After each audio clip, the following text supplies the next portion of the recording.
Hi అండి. Welcome to my channel. ఈ శ్రావణ మాసంలో వరలక్ష్మి వ్రతం రోజున అమ్మవారికి ఇట్లాగా పువ్వులతో చక్కగా ఒక హారాన్ని తయారు చేసి వేసినట్టు ఈ విధంగా పువ్వులు అల్లి వేయండి. చాలా అందంగా ఉంటుంది. అమ్మవారికి ఒక మెడలో ఒక నెక్లెస్ కానీ ఒక హారం కానీ వేసినట్టు ఉంటుంది. అంత బాగుంటుంది. దీనికోసం ఇక్కడ నేను లిల్లీ పువ్వులు అలాగే ఊల్ దారం తీసుకున్నానండి.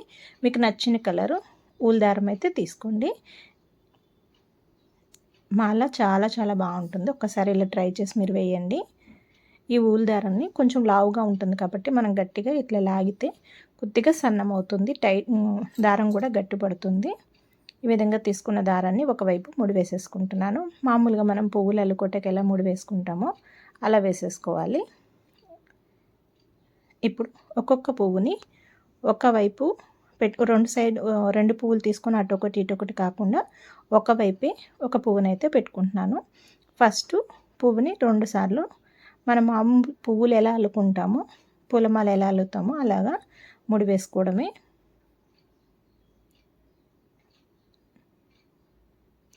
గట్టిగా లాగిన తర్వాత ఇంకొక పువ్వు కూడా ఒకటే పువ్వుని కింద వైపుకి పెట్టుకుంటున్నాను.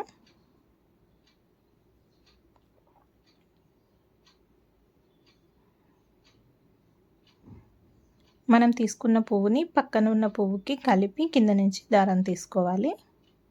ఇక్కడ నేను చూపిస్తున్నా చూడండి. ఇలాగా కింద నుంచి దారం తీసుకొని అలాగే పైన మళ్ళీ 2 పువ్వులకి కలిపి ముడి వేసుకోవాలి.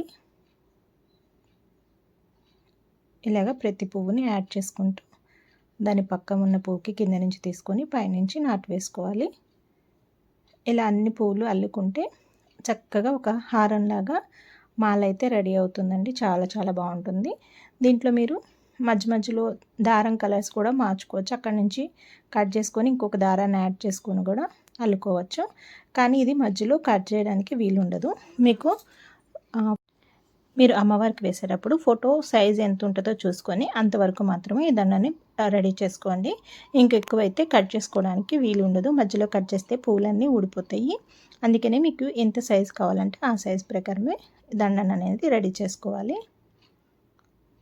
మధ్యలో మనం థ్రెడ్స్ కట్ చేసి వేరే కలర్ థ్రెడ్స్ అలా వేసుకొని కూడా అల్లుకోవచ్చు.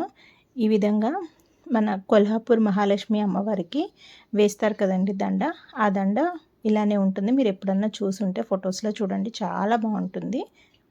ఈ వరలక్ష్మి వ్రతంకి మీరు అమ్మవారికి ఒక్కసారి ఇలాగా మాల ట్రై చేసి వేయండి.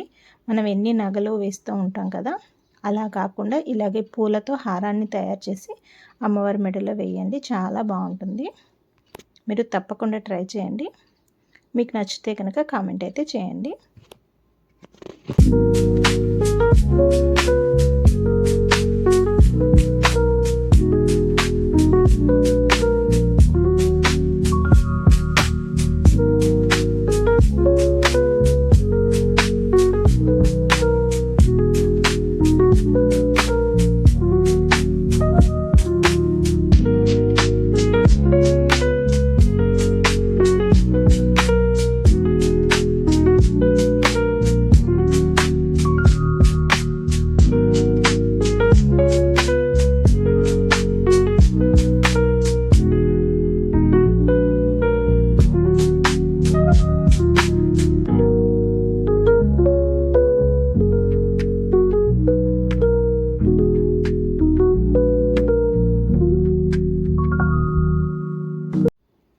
చూసారుగా ఒక గొలుసు కుట్టు అల్లిక అనేది ఎలా ఉంటుందో ఆ దారం అనేది ఏ వైపైనా వేసుకోవచ్చు.